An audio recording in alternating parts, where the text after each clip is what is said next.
اس تفصیلی جائزے میں خوش آمدید۔ آج کا جو ہمارا مطالعہ ہے نا، وہ بہت ہی ایک اہم اور کہہ لیں کہ فکر انگیز موضوع پر ہے۔ جی بالکل، اور کافی گہرا موضوع ہے آج کا۔ بالکل۔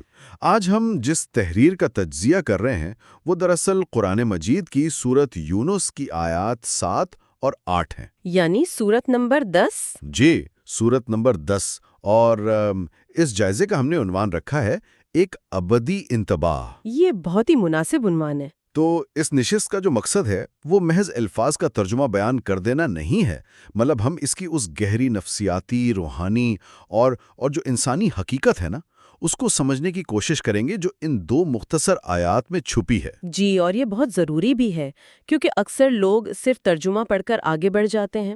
بالکل ایسا ہی ہے۔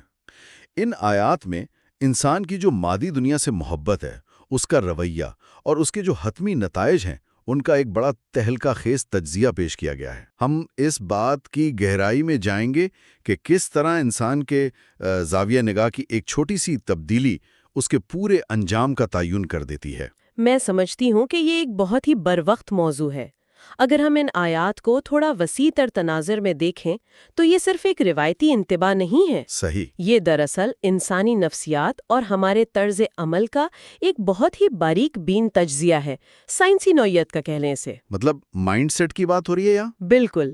یہ تحریر ہمیں بتاتی ہے کہ جب انسان کے ذہن سے زندگی کی حتمی حقیقت یا کسی بڑے مقصد اور جواب دہی کا جو تصور ہے وہ نکل جاتا ہے، تو اس کے روزمرہ کے رویوں میں کس نوعیت کی ساختیاتی تبدیلیاں آتی ہیں۔ یہ مطالعہ ان تمام افراد کے لیے بہت اہم ہے جو اس دنیا میں انسانی وجود کے اصل مقاصد کو سمجھنا چاہتے ہیں۔ تو آئیے پھر اس بات کی تہیں کھولتے ہیں۔ ہم اس جائزے کو مختلف منطقی مراحل میں تقسیم کرتے ہیں۔ ٹھیک ہے۔ بالکل اسی طرح جیسے ان آیات میں انسانی رویے کی ایک ترتیب بتائی گئی ہے۔ آیت نمبر 7 کا جو آغاز ہے وہ ان الفاظ سے ہوتا ہے کہ ان الذین لا یرجون لقاءنا، یعنی وہ لوگ جو اپنے خالق سے ملاقات کی کوئی امید یا توقع نہیں رکھتے۔ جی، اور یہ زوال کی پہلی سیڑھی ہے۔ اگر ہم اس نفسیاتی کیفیت کو آج کے دور کی کسی عملی مثال سے سمجھیں تو فرض کریں کہ کسی بہت بڑے بین الاقوامی ادارے کا کوئی سربراہ ہے، کوئی CEO ہے، اور اسے یہ مکمل یقین دلا دیا جائے کہ اس کی کمپنی کا کبھی کوئی بیرونی آڈٹ نہیں ہوگا اور نہ ہی اسے کبھی بورڈ آف ڈائریکٹرز کو جواب دینا ہوگا، تو وہ بالکل بے فکر ہو جائے گا۔ بالکل۔ جب یہ احتساب کا تصور ہی ختم ہو جائے گا تو اس کی پوری توجہ ادارے کی جو لانگ ٹرم ترقی ہے اس کے بجائے اس بات پر آ جائے گی کہ فوری طور پر ذاتی مفاد کیسے حاصل کیا جائے۔ جی، کہ آج کا دن کیسے شاندار گزارا جائے، اس کی سوچ کا دائرہ بالکل سکڑ جائے گا۔ یہ ایک بہت ہی زبردست مثال دی آپ نے۔ اس سے جو سب سے بنیادی بات سمجھ آتی ہے وہ یہ ہے کہ ملاقات کی امید نہ ہونا دراصل زندگی سے فائنل اکاؤنٹیبلٹی یعنی حتمی احتساب کے تصور کی مکمل نفی ہے۔ جواب دہی کا ڈر ختم ہو جانا۔ بالکل۔ جب کسی برتر ہستی کے سامنے جوابدہ ہونے کا خیال ذہن سے نکل جاتا ہے تو انسان کی سوچ محدود ہو کر صرف وقتی اور فوری چیزوں کے گرد گھومنے لگتی ہے۔ صحیح۔ ویسے دیکھا جائے تو انسان فطرتاً مستقبل کی پلاننگ کرنے والی مخلوق ہے، وہ دور اندیش ہوتا ہے۔ جی، ہم سب اپنے فیوچر کے بارے میں سوچتے ہیں، لیکن جب اس کا وہ جو نام نہاد مستقبل ہے وہ صرف اس دنیا کی چند دہائیوں تک محدود ہو کر رہ جائے تو اس کی ترجیحات یکسر بدل جاتی ہیں۔ اخلاقیات یا قربانی کی جگہ فوری فائدے لے لیتے ہیں۔ جی، فوری فائدے اور مادی تسکین۔ وہ ہر اس چیز کو نظر انداز کر دیتا ہے جس کا تعلق کسی ایسے فائدے یا نقصان سے ہو جو اسے فوری طور پر نظر نہ آ رہا ہو۔ اور میرا اندازہ ہے کہ یہیں سے اس کے رویے میں وہ بنیادی بگاڑ پیدا ہوتا ہے جو اسے اگلے مرحلے کی طرف لے جاتا ہے۔ بالکل ایسا ہی ہے۔ اچھا، یہاں ایک بہت ہی اہم سوال ذہن میں ابھرتا ہے۔ اگر ہم آیت کے اگلے حصے پر غور کریں تو وہاں ایک نہایت طاقتور بات کہی گئی ہے۔ جی، وَرَادُوا بِالْحَيَاةِ الدُّنْيَا وَاطْمَأَنُّوا بِهَا، یعنی وہ دنیاوی زندگی پر راضی ہو گئے اور اسی میں مکمل طور پر مطمئن ہو گئے۔ اب الجھن یہ پیدا ہوتی ہے کہ دنیا میں محنت کرنا، معاشی ترقی کرنا اور اپنا فیوچر سیکیور کرنا، یہ تو انسانی فطرت کا حصہ ہے۔ بالکل، ہر انسان چاہتا ہے کہ اس کی زندگی میں استحکام ہو۔ تو کیا یہ آیات دنیاوی ترقی کی مخالفت کر رہی ہیں یا اصل مسئلہ اس مادی ترقی کے ساتھ جڑے ہمارے ذہنی اور جذباتی رویے کا ہے؟ مطلب دنیا میں رہنا اور اس پر اس حد تک راضی ہو جانا کہ گویا یہی حتمی منزل ہے، ان دونوں کے درمیان لائن کیسے کھینچی جائے؟ دیکھیں، یہ وہ بنیادی نقطہ ہے جہاں اس پوری بحث کا مرکز قائم ہے۔ دنیا میں رہنا، اس کے وسائل کو استعمال کرنا، حتیٰ کہ ان وسائل میں اضافہ کرنا، یہ بذات خود کوئی مسئلہ نہیں ہے۔ صحیح، مطلب دنیا کمانا منع نہیں ہے؟ بالکل نہیں۔ مسئلہ اس وقت پیدا ہوتا ہے جب انسان دنیا کے ان عارضی وسائل کو ہی اپنی حتمی منزل اور اپنی کل کائنات سمجھ لیتا ہے۔ یعنی اس سے آگے کچھ سوچتا ہی نہیں؟ جی، آیت میں جو لفظ آیا ہے نا، راضی ہونے کا، اس کا مطلب یہ ہے کہ انسان نے اپنی تمام تر ذہنی، جذباتی اور روحانی سرمایہ کاری اسی مادی دنیا میں کر دی ہے۔ سب کچھ یہی لگا دیا ہے۔ اور اطمینان کا مطلب یہ ہے کہ اب اسے اس دنیا کے کھو جانے، فنا ہونے یا اس کے عارضی ہونے کا کوئی احساس یا کوئی اندرونی بے چینی نہیں رہی۔ جدید دور کی نفسیات کے حوالے سے میں دیکھتی ہوں کہ ہم مسلسل اپنے ارد گرد دولت اور کیریئر کی کامیابیوں کی دیواریں کھڑی کرتے ہیں۔ کیوں؟ تاکہ ہم محفوظ محسوس کریں؟ جی، تاکہ ہم زندگی کے اصل حقائق سے جڑے اس خوف سے بچ سکیں جو ہمیں ہماری عارضی حیثیت کی یاد دلاتا ہے۔ ہم سمجھتے ہیں کہ شاید ایک خاص ہدف حاصل کر لینے کے بعد ہم مکمل طور پر محفوظ ہو جائیں گے۔ لیکن یہ تو ایک جھوٹا سکون ہے۔ انتہائی خطرناک قسم کا جھوٹا سکون۔ یہ تو بالکل ایسا ہی ہے جیسے کوئی شخص سمندر کے کنارے ریت کا ایک بہت شاندار محل تعمیر کرے اور اس کی خوبصورتی پر اتنا مگن ہو جائے کہ وہ واقعی یہ مان لے کہ سمندر کی لہریں کبھی اس تک نہیں پہنچیں گی۔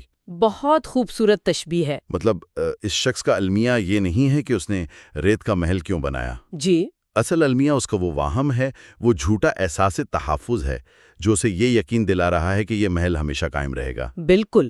اور جب انسان اس عارضی سرائے کو اپنا مستقل گھر سمجھ لیتا ہے تو اس کے اندر کی وہ بے چینی مر جاتی ہے جو اسے سچائی کی تلاش پر مجبور کرتی ہے۔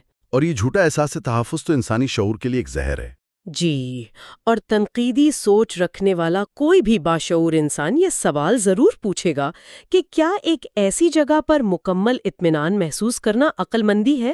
ظاہر ہے نہیں۔ جب ہم اس دنیاوی زندگی پر اس قدر مطمئن ہو جاتے ہیں تو ہم دراصل اپنے اندر کی اس حساسیت کو ختم کر دیتے ہیں جو کسی بھی بڑی حقیقت کو تسلیم کرنے کے لیے درکار ہوتی ہے۔ وہ جو اندر ایک سوال اٹھنے کی صلاحیت ہوتی ہے وہ ختم ہو جاتی ہے۔ بالکل، وہ بے چینی، وہ جستجو جو ایک زندہ شعور کی علامت ہے، وہ سب اس مادی تمانیت کی بھینٹ چڑھ جاتی ہے اور اسی کا ایک منطقی نتیجہ نکلتا ہے جو ہمیں تیسرے مرحلے کی طرف لے جاتا ہے۔ اور وہ تیسرا مرحلہ دراصل اسی اندھے پن کا تسلسل ہے جس کا ہم ذکر کر رہے ہیں۔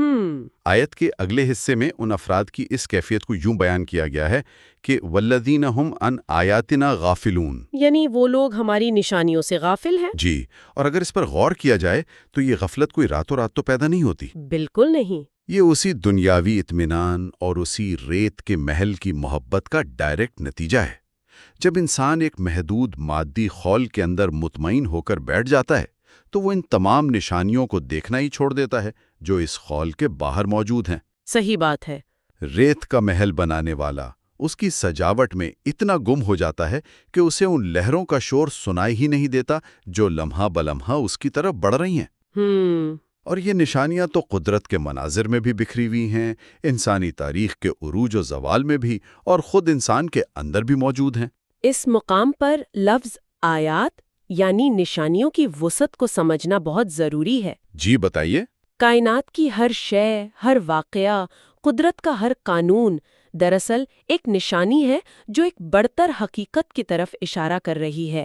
اگر وسیع تر تناظر میں دیکھیں تو یہ مرحلہ دراصل انسان کی شعوری موت کا اعلان ہے۔ شعوری موت؟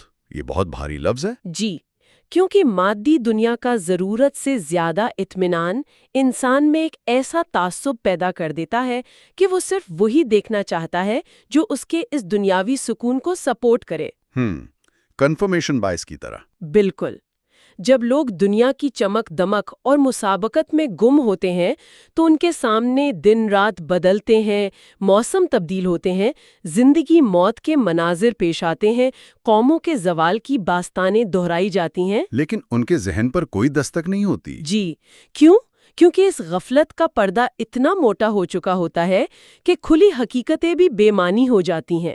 یہ غفلت انتباہات کو نظر انداز کرنے کی وہ عادت ہے جو وقت کے ساتھ انسان کی فطرت بن جاتی ہے۔ آج کے دور میں جہاں ہم معلومات کے ایک سیراب کا سامنا کر رہے ہیں، یہ بات تو اور بھی شدت سے محسوس ہوتی ہے۔ بالکل۔ ہمارے پاس حقائق اور ڈیٹا تو بہت ہے، لیکن اس پر غور کرنے کی فرصت نہیں ہے۔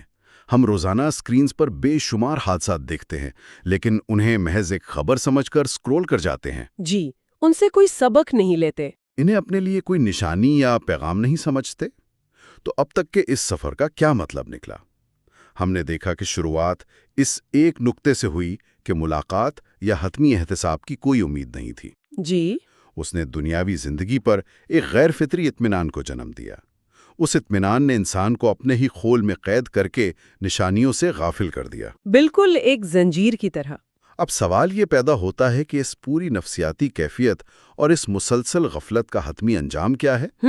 یہ سوال ہمیں لے کر جاتا ہے آیت نمبر 8 کی طرف، جہاں اس تمام رویے کا نتیجہ ان الفاظ میں بیان کیا گیا ہے: اولئک مأواہم النار بما کانوا یکسبون۔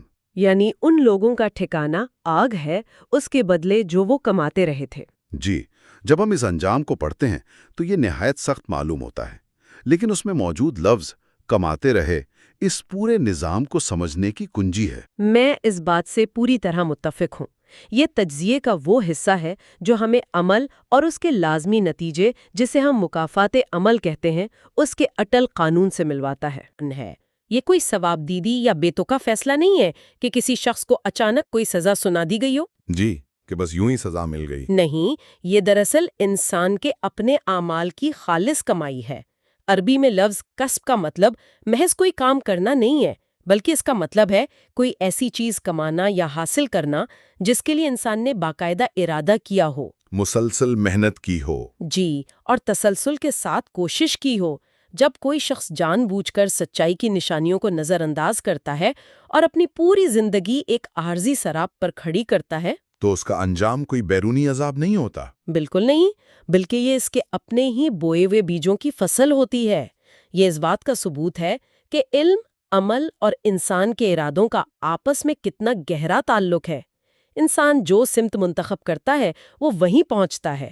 اگر اس بات پر غور کیا جائے تو یہ بالکل ایسا ہی ہے کہ کوئی شخص جان بوجھ کر کسی خطرناک اور غلط سمت میں گاڑی چلانا شروع کر دے۔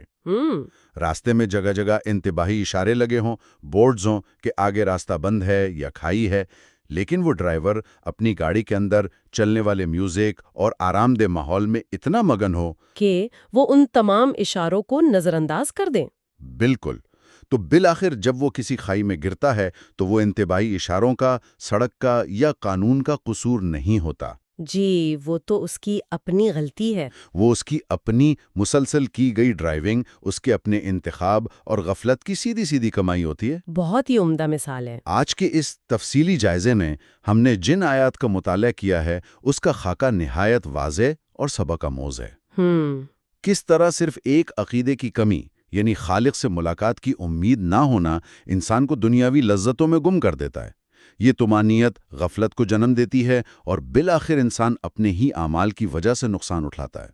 یہ جو تسلسل ہے یہ واقعی بہت منطقی ہے اور ساتھ ہی خوفناک حد تک درست بھی۔ ہمیں نہایت سنجیدگی سے یہ بات سمجھنی چاہیے کہ یہ مطالعہ کسی پرانے زمانے کی قوم کی بحث نہیں ہے۔ بالکل، یہ تو آج کی بات ہے۔ یہ انسانی فطرت کا ایک آفاقی قانون ہے۔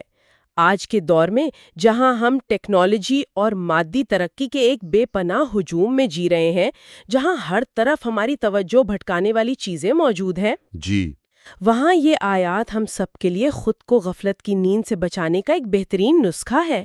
یہ تحریر ہمیں سکھاتی ہے کہ ہمیں اپنے ارد گرد موجود مادی تحفظ کے پردوں کو ہٹا کر حقیقت کو دیکھنے کی عادت ڈالنی چاہیے، اپنا حساب کرنا چاہیے۔ جی، ہمیں سوچنا چاہیے کہ کیا ہماری کامیابیاں اور ہمارے سکون کے پیمانے ہمیں اس بڑی کائنات کی نشانیوں سے اندھا تو نہیں کر رہے۔ یہ بات ہمارے موجودہ لائف سٹائل پر بالکل صادق آتی ہے۔ ہم جتنا زیادہ خود کو ٹیکنالوجی، بینک بیلنس اور مادی اسباب کے حصار میں محفوظ سمجھتے ہیں، اتنا ہی ہم اصل حقیقتوں سے دور ہوتے جا رہے ہیں۔ بالکل، یہ گہرا مطالعہ ہمیں رک کر اپنے روزمرہ کے رویوں کا اور اپنی طویل مدتی سوچ کا جائزہ لینے کی دعوت دیتا ہے۔ اور اب جیسا کہ ہم ہمیشہ اس تفصیلی جائزے کے آخر میں ایک ایسا خیال چھوڑتے ہیں جو سوچنے پر مجبور کر دے، جی آج کا یہ مطالعہ بھی ایک ایسا ہی اہم سوال چھوڑ کر جا رہا ہے۔ بالکل، اور وہ فکر انگیز خیال جو ان آیات کے پیغام سے جڑا ہوا ہے وہ کچھ یوں ہیں جی بتائیے۔